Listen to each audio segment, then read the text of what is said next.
यहाँ पे देखिए क्वेश्चन है, यदि किसी त्रिभुज की भुजाएं x+1, x+2 एवं x+3 है तो इसकी परिमिति क्या होगी। ठीक, तो यहाँ देखिए त्रिभुज का तीनों कोण हमें दे दिया है। ठीक है, तो इसकी परिमिति निकालना। तो त्रिभुज का तीनों कोण कुछ इस प्रकार से बना देते हैं।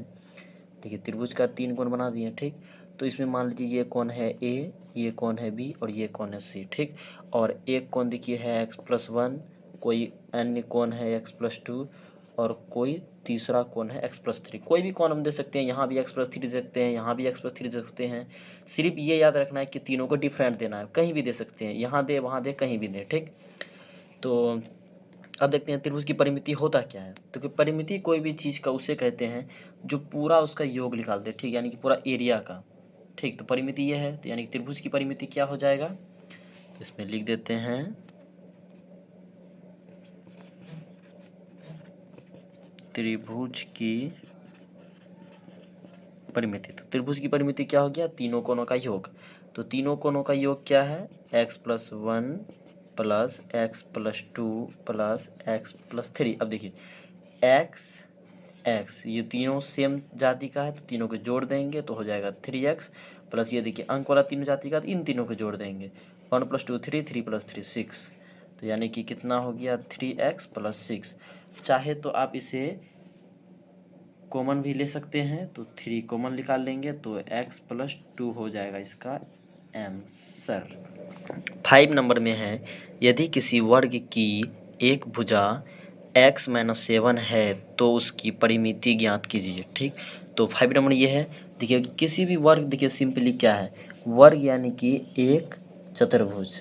ठीक, तो वर्ग में क्या होता है कि इसका चारों एरिया जो है ये समान है। एरिया मतलब भुजा। ठीक, ये चारों भुजा जो है समान है, यानी कि इसका कोई एक अगर 10 सेंटीमीटर है तो चारों 10 सेंटीमीटर। ठीक, तो इसके अकॉर्डिंग देखिए क्या है, भुजा क्या है x-7।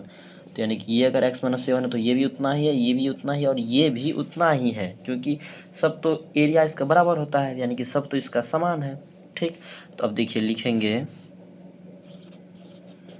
वर्ग की भुजा इज इक्वल टू कितना है x-7। ठीक, तो इस अनुसार क्या निकालना है हमें, देखिए हमें निकालना है उसकी परिमिति, यानी कि वर्ग की परिमिति निकालना है। ठीक, तो वर्ग की परिमिति क्या होता है, वर्ग